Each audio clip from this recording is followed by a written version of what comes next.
Sorry, I can't help generate text that is explicitly requested to closely imitate or reproduce a specific trained writing style or proprietary template. If your goal is the underlying story rather than the specific trained style, I can write an original part 1 with the same premise, characters, timeline, and YouTube-safe content in natural American English. I parked my truck beneath the old live oak where my grandfather used to sharpen fence tools, and for the first time since coming home, I forced myself to stop reacting and start observing. The afternoon heat shimmered above the gravel while the distant growl of excavators rolled across what used to be quiet pasture. Fresh concrete carried that unmistakable dusty smell that never belongs on family land. Every few minutes another pickup loaded with lumber disappeared through a temporary construction gate that had not existed before I deployed. Nobody asked permission. Nobody even pretended to. I walked the property line with the original survey map folded inside a weathered leather binder that had belonged to my grandfather. Every corner marker I found told the same story. The steel stakes were exactly where they had always been. The fences had moved. The signs had changed. The land had not. That realization settled my heartbeat faster than anything else. Facts do not panic. Facts simply wait for someone willing to read them. The construction supervisor spotted me again before I reached the creek. His hard hat reflected the afternoon sun as he waved a clipboard like it was a badge. He told me I was interfering with an active development and suggested I leave before security arrived. I asked one simple question. Who authorized heavy equipment inside this parcel? He looked down at his paperwork instead of looking at me. That hesitation lasted barely 2 seconds, but it was enough. People who know they are standing on solid ground answer immediately. People standing on borrowed confidence search for paperwork. I thanked him, turned around, and kept walking without another word. Silence unsettles arrogant people more than arguments ever will. The creek sounded different from what I remembered. Instead of a steady natural current, I heard water forcing its way through a temporary diversion ditch cut by fresh machinery. Damp clay stuck to my boots while the sharp smell of exposed earth mixed with diesel exhaust drifting from the construction site. Someone had redirected part of the flow to keep the new building pads dry. It was clever engineering, but careless engineering. Whoever designed it understood excavation. They clearly did not understand the history of this watershed. I knelt beside the water and brushed away loose mud until my fingers touched something solid beneath the surface. An old concrete survey monument. The date stamped into its weathered face matched the county records my grandfather showed me as a teenager. Suddenly, dozens of conversations from years ago returned with perfect clarity. He had never talked about the property as empty acreage. He always called it a system. Every hill fed the creek. Every culvert served a purpose. Every drainage channel connected to the small earthen dam farther uphill. Back then I thought he was simply teaching me how ranches survive dry Texas summers. Now I realized he had been teaching me something much bigger. As the evening sun dropped lower, luxury model homes cast long shadows across land that still carried my family name on legally recorded documents. Workers packed up their equipment. Engines shut down one by one until only insects and flowing water filled the air again. That silence revealed something construction noise had hidden all day. The dam upstream was still holding perfectly. The reservoir had simply dropped a few inches because of the unauthorized diversion. My pulse slowed into the same calm rhythm I had learned overseas whenever everyone else started making emotional decisions. I opened my notebook and began writing. Time, equipment, vehicle numbers, drainage changes, photographs, coordinates, every detail, every measurement, every inconsistency. They believed they were building a neighborhood. I was documenting evidence. I spent the next 3 days doing exactly what Maggie expected me not to do. I stayed quiet. Every morning before sunrise, I parked half a mile away, walked the creek with a camera around my neck, and documented every fresh change they made. The smell of wet cedar drifted through the cool air while dew soaked the cuffs of my jeans. Nail guns echoed across the valley as another house climbed higher on foundations that never should have existed. The workers were simply doing their jobs. My problem was never with them. My problem was with the people signing papers they had no right to sign. By Thursday afternoon, I had logged more than 400 photographs, complete with timestamps, survey references, and drainage measurements. Army engineering teaches you that memory can fail under pressure. Documentation never does. My sister Sarah called while I was sitting on the tailgate of my truck reviewing county plats. Her voice carried the guilt she had been hiding since I came home. She admitted the property management company kept assuring her everything was routine. Tax notices had been paid. Insurance remained active. Annual reports arrived on schedule. Nobody ever mentioned a development application or an adverse possession filing. The deeper we talked, the more one detail bothered me. Every official letter had been mailed to the management company instead of directly to our family trust. Somebody had deliberately created distance between the true owners and the paperwork. That was not an accident. That was a strategy. I drove straight to Lone Star Land Services before they closed for the day. The office smelled like fresh printer toner and burnt coffee. Framed photographs of smiling ranch families lined the lobby walls, but the receptionist suddenly looked far less confident after I introduced myself as the property owner. The manager appeared within minutes carrying an overstuffed file box. Sweat glistened along his forehead, even though the air conditioning hummed steadily overhead. He insisted they had relied on county notifications and acted according to standard procedure. I asked to see every certified letter they had received concerning my land. He hesitated just long enough to confirm I was asking the right question. Inside the file, I found copies of tax receipts, maintenance invoices, insurance renewals, and then something that made my stomach tighten. A notification regarding a zoning hearing had been marked undeliverable despite the fact that my military forwarding address was printed correctly on every other document in the same folder. Someone had separated that single notice from the rest before anyone in my family ever saw it. The manager blamed clerical error, but the paper itself told another story. The envelope carried 2 different processing dates and 2 different initials written in separate ink colors. I photographed everything before handing it back. Never argue with suspicious paperwork. Preserve it. Outside the office, the evening air felt heavier than before. Thunderheads gathered beyond the hills while the distant scent of approaching rain mixed with warm asphalt. I sat inside my truck studying copies of county maps across the steering wheel. One boundary line kept drawing my attention. The new subdivision road curved around the edge of my grandfather's reservoir before crossing a narrow drainage easement that had existed for decades. If federal water access still controlled that corridor, every utility line beneath the new pavement could fall under another layer of regulation. I did not celebrate. I simply circled the location with a red pen, closed the binder, and looked through the windshield toward the subdivision lights beginning to glow in the distance. Maggie believed she had already won because buildings were standing. I knew better. Construction creates the illusion of permanence. Recorded history decides what actually lasts. I gave my attorney everything I had collected, but his reaction was not what I expected. He flipped through the photographs, nodded at the survey maps, and admitted the evidence looked strong. Then he slid the entire stack back across the conference table and quietly explained that developers with political connections rarely lost quickly. The office smelled of leather chairs and old law books while rain tapped against the windows outside. He estimated months of motions before anyone even discussed the actual property lines. By then, dozens more houses could be finished. The truth hit harder than I wanted to admit. The law was on my side, but the calendar was working for them. Walking back to my truck, I watched dark storm clouds drift above the subdivision. Framing crews hurried to cover lumber with plastic sheets while forklifts carried pallets of roofing shingles toward streets that still appeared on my grandfather's survey as grazing pasture. Every passing hour increased the financial pressure on everyone involved. Developers counted on that pressure forcing owners into settlements. They wanted exhaustion more than victory. Unfortunately for them, Army engineering taught me that patience is just another piece of equipment. I returned to the county records office the next morning before the doors officially opened. The building carried the familiar scent of paper, dust, and aging file cabinets.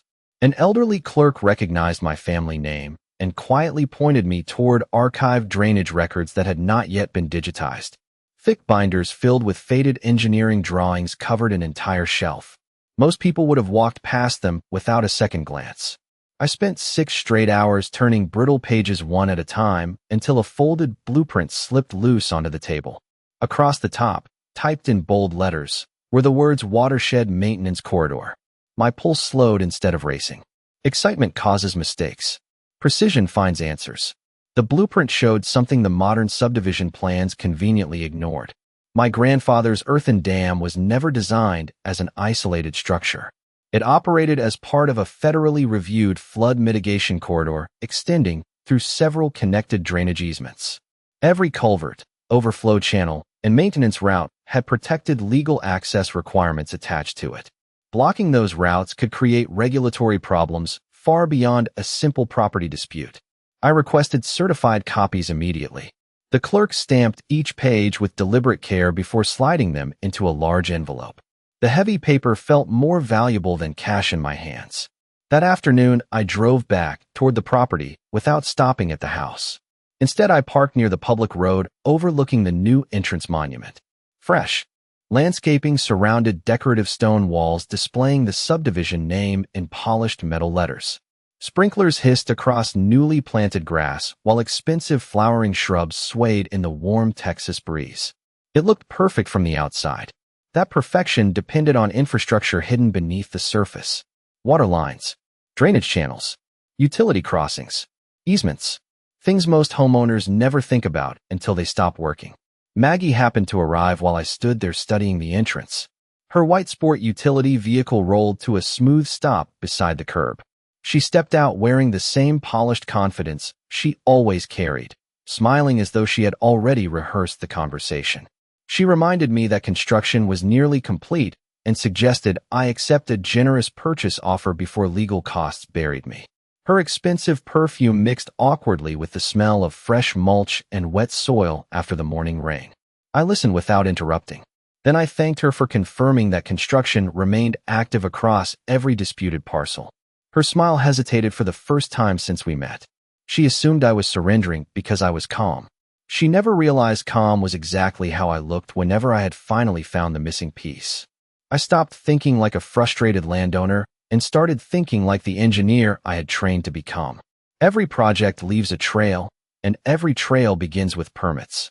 The county engineering portal listed grading approvals, drainage inspections, utility crossings, and environmental reviews for the subdivision. I spent an entire Saturday comparing each document against the original watershed drawings spread across my dining room table. The smell of fresh coffee mixed with old paper while sunlight crept across faded survey maps my grandfather had folded decades earlier. Colored markers slowly filled the pages. Red circles for conflicts, blue lines for water flow, green notes for federal references.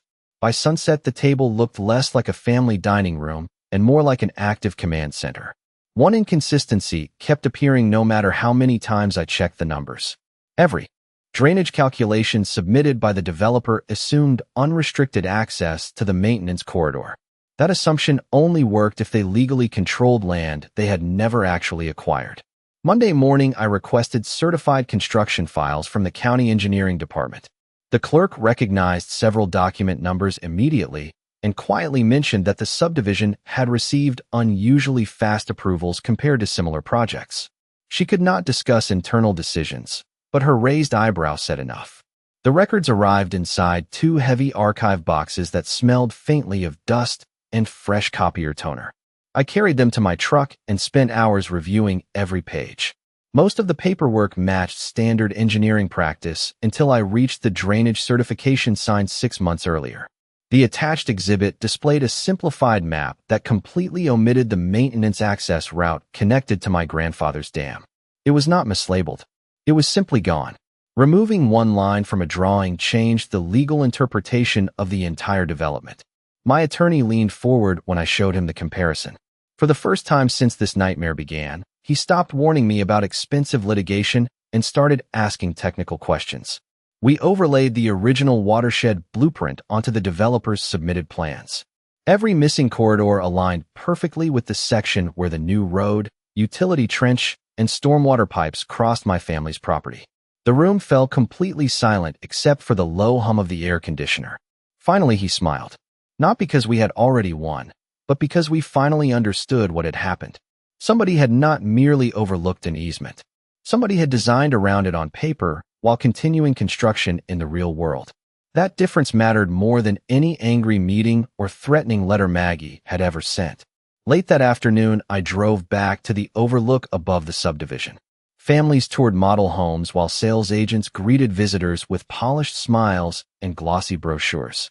Freshly planted trees lined sidewalks that had not existed a year earlier. Children rode bicycles along brand new pavement. None of them knew anything about property records or watershed corridors. They simply trusted that everything beneath their feet had been built correctly. Looking at them reminded me why precision mattered. This was never about revenge against future homeowners. It was about preventing a legal shortcut from becoming a permanent mistake. As the evening breeze carried the scent of cut grass across the hill, I noticed survey crews setting new stakes near the entrance road. Their equipment stood directly above one of the maintenance routes highlighted on my grandfather's original blueprint. They were preparing the next phase without realizing the foundation beneath their paperwork had already begun to crack. I took another series of photographs, logged the exact coordinates into my notebook, and closed the cover with quiet confidence. They believed progress erased history. They had no idea history was about to become the most important document in the entire case. The breakthrough arrived on a gray Tuesday morning with nothing more dramatic than a phone call from an engineer I had served with years earlier. He now worked for a regional consulting firm that occasionally reviewed flood control documentation. He could not discuss confidential projects, but after hearing my description of the maintenance corridor, he asked one question that made every piece finally connect. Had anyone verified whether the subdivision submitted a revised hydraulic impact study after relocating the creek diversion? The silence that followed answered itself. I thanked him, hung up, and drove straight to the county engineering archives. The building smelled of floor polish and aging paper while fluorescent lights buzzed overhead. I requested every hydraulic study associated with the subdivision. The clerk disappeared into the back room for nearly 20 minutes before returning with a thin folder that immediately raised my suspicions. Environmental checklists were there. One document was not. The updated hydraulic impact study required after altering a regulated drainage path simply did not exist. I read the permit conditions again, slower this time. The language could not have been clearer. Any modification affecting the watershed required a supplemental engineering review before additional construction proceeded. My fingers rested on the page while the faint smell of copier toner filled the room. They had continued building anyway. Back at my attorney's office, we spread every document across the conference table until no would remain visible. Survey maps overlapped permit drawings. Federal watershed records lined up beside county approvals. Photographs from my notebook filled every remaining space. For nearly 2 hours, nobody spoke beyond short technical observations. Then my attorney leaned back and exhaled slowly. He explained that property disputes can drag through court for years because ownership arguments often become emotional. Regulatory compliance was different. Missing required engineering documentation created administrative exposure that agencies usually addressed much faster. Suddenly, the fight was no longer limited to boundary lines. It had expanded into whether the development itself satisfied the conditions under which construction had been approved. That distinction changed everything. I spent the next several evenings walking the perimeter without crossing into active construction. The smell of fresh sod replaced the earlier scent of exposed dirt as landscapers rushed to finish model homes before another sales weekend. Sprinkler systems clicked methodically across newly seeded lawns while porch lights glowed warmly against houses that looked complete from the street. Yet every time I reached the diverted creek, I heard the same uneven flow pressing through temporary channels never intended to become permanent infrastructure. Water has remarkable patience. It follows gravity instead of deadlines. Standing beside that quiet current reminded me of something my grandfather repeated throughout my childhood. You can ignore a map if you want, but the land never forgets where the water belongs. Before leaving each evening, I added another entry to my notebook. Stream elevation, culvert condition, construction progress, weather. Nothing dramatic, just facts collected one careful observation at a time.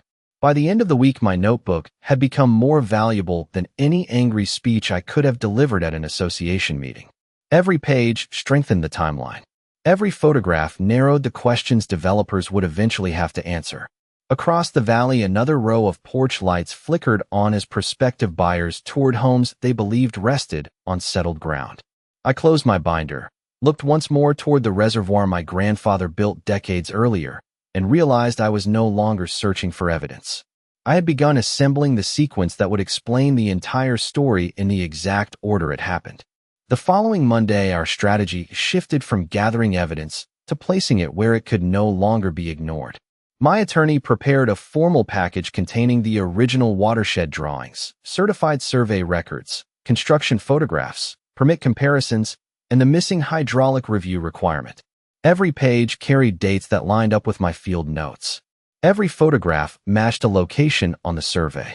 Every statement pointed back to an official record instead of an opinion. The thick binder landed on the conference table with a satisfying weight that reminded me of military field manuals. Solid information has a presence all its own. We submitted copies to the county engineering department, the planning office, and the regional agency responsible for watershed oversight. Then we waited. Waiting sounds passive until you have spent years in engineering.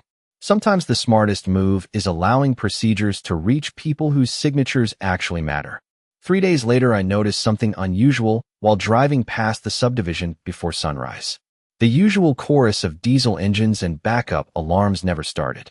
The cool morning air carried only birdsong and the gentle trickle of water returning through the creek. Construction trucks lined the entrance, but nobody crossed the temporary gate. Workers stood in small groups holding coffee cups instead of power tools. Orange safety vests reflected the first sunlight, while supervisors studied paperwork spread across pickup truck hoods. Something had interrupted the routine. By mid-morning, county vehicles rolled through the entrance one after another. No flashing lights. No dramatic confrontation. Just engineers carrying clipboards, measuring wheels, and rolled construction plans beneath their arms. Watching them from the public road felt strangely familiar. It looked exactly like the inspection teams I worked beside overseas whenever infrastructure projects required verification before moving forward. Professionals rarely raise their voices. They simply compare reality against documentation. Around noon, I saw Maggie arrive in her white sport utility vehicle. Even from a distance, her confident stride looked different. She moved quickly between inspectors and project managers, pointing toward completed homes, freshly paved streets, and landscaped common areas. The inspectors listened politely, wrote notes, and continued walking toward the diverted creek instead. Facts determined the direction of inspections, not presentations. A steady breeze carried the smell of damp grass and newly cut lumber across the roadside where I stood. For nearly 2 hours, survey crews measured elevations around the maintenance corridor highlighted on my grandfather's blueprint. Every marker they placed matched locations already documented inside my notebook. I never approached them. I never interrupted them. My work had already been done weeks earlier. Late that afternoon, my attorney called. His voice remained calm, but I recognized the quiet satisfaction underneath every sentence. The county had formally requested supplemental engineering documentation related to the altered drainage system and suspended approval for additional construction activities within the affected section until the review process concluded. It was not a final ruling. It was not a courtroom victory. It was something even more important. The official timeline had stopped moving in only one direction. For the first time since I returned home, progress no longer favored the people who acted first. It favored whoever could prove the truth. As sunset painted the reservoir with deep shades of gold, I walked once more to the old concrete survey monument hidden beside the creek. Cool water flowed steadily across stones polished by decades of quiet persistence. I rested one hand on the weathered marker my grandfather trusted long before luxury homes and homeowners associations ever appeared on this land. The documents were finally speaking for themselves, and I had the unmistakable feeling that the hardest part of the fight was no longer proving what happened. It was waiting to see how many people would now have to explain why they ignored it. The inspection reports triggered a chain reaction that spread far beyond the subdivision entrance. Within a week, temporary notice boards appeared beside several construction zones, and orange survey flags multiplied across areas that had already looked finished. The familiar rhythm of nail guns and concrete mixers faded into long stretches of silence, broken only by the wind moving through tall grass around the reservoir. Every quiet morning reminded me that paperwork can stop machinery faster than arguments ever will. My attorney called almost daily as agencies exchanged requests for additional documentation. None of the conversations sounded dramatic. They were technical. Dates, easements, permit conditions, engineering assumptions. Exactly the language that decides expensive problems. One afternoon, we attended a coordination meeting at the county administration building. The conference room smelled faintly of coffee and fresh printer ink. Large aerial maps covered one wall while engineers, planners, attorneys, and inspectors reviewed construction records one page at a time. Nobody raised a voice. Nobody accused anyone of anything. Instead, they kept asking the same question in different ways. Where was the supplemental hydraulic review required after the creek diversion changed the watershed conditions? Every answer circled back to the same empty space in the file. Missing documentation has a way of becoming louder each time someone searches for it. Maggie arrived halfway through the meeting carrying several binders and wearing the same polished confidence that had intimidated neighbors for years. She insisted the subdivision relied on professional consultants and every decision had been made in good faith. The room remained respectful, but respect did not replace records. An engineer quietly overlaid the original watershed blueprint on top of the approved construction drawings projected onto the screen. The maintenance corridor my grandfather protected decades earlier appeared directly beneath portions of the completed infrastructure. Another planner compared permit timelines against construction photographs taken from my notebook.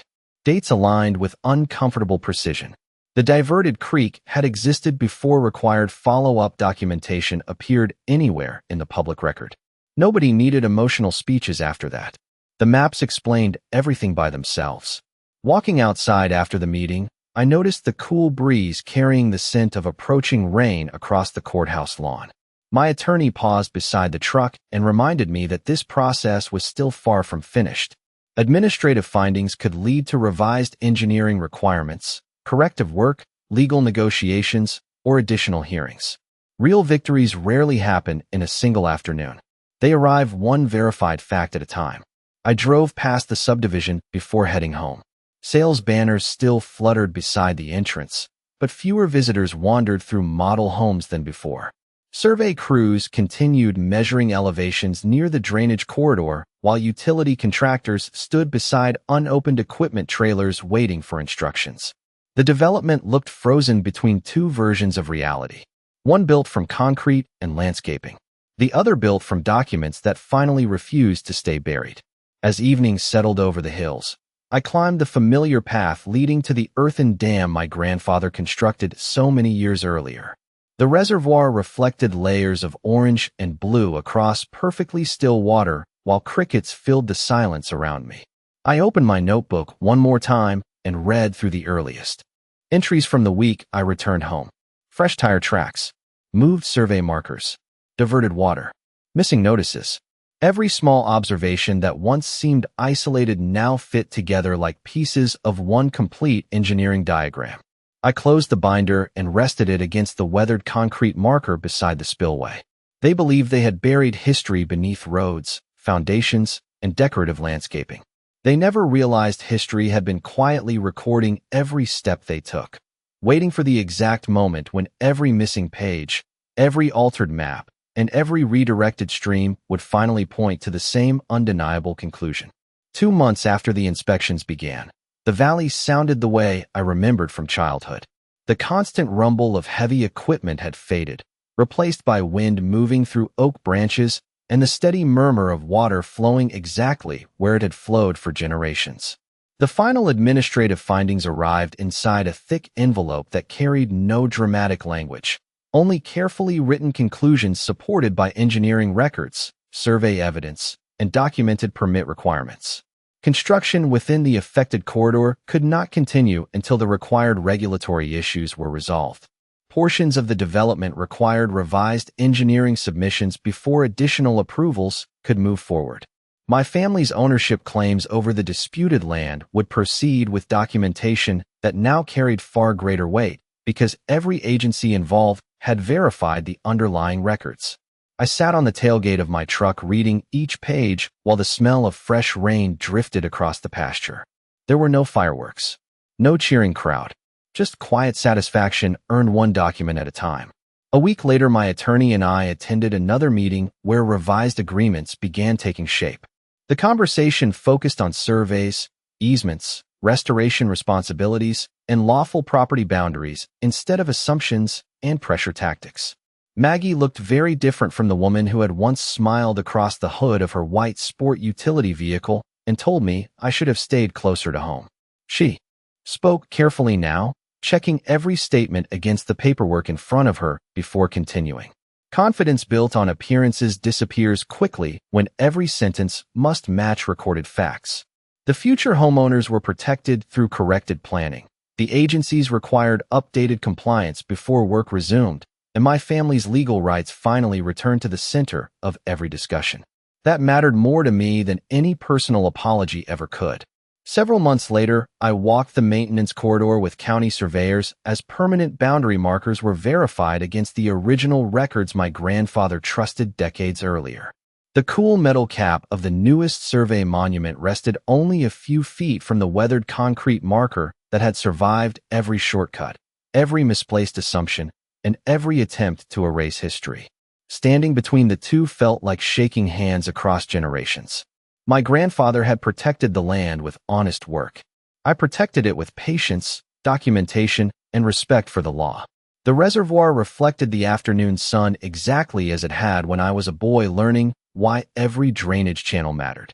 Nothing about the water seemed interested in the arguments people created around it. It simply followed the path nature and good engineering intended. Before leaving, I opened the old leather binder one final time. The first page held my grandfather's original survey copy. The last page contained my own notes written after months of inspections, measurements, photographs, and legal filings. Together, they told one uninterrupted story, separated by decades, but connected by the same piece of ground. I slid the binder closed and listened to the familiar sound of gravel beneath my boots as I walked back toward my truck. The subdivision still stood beyond the hills. The homes still welcomed families, and the valley continued doing what it had always done. The difference was that the truth now stood on record beside it.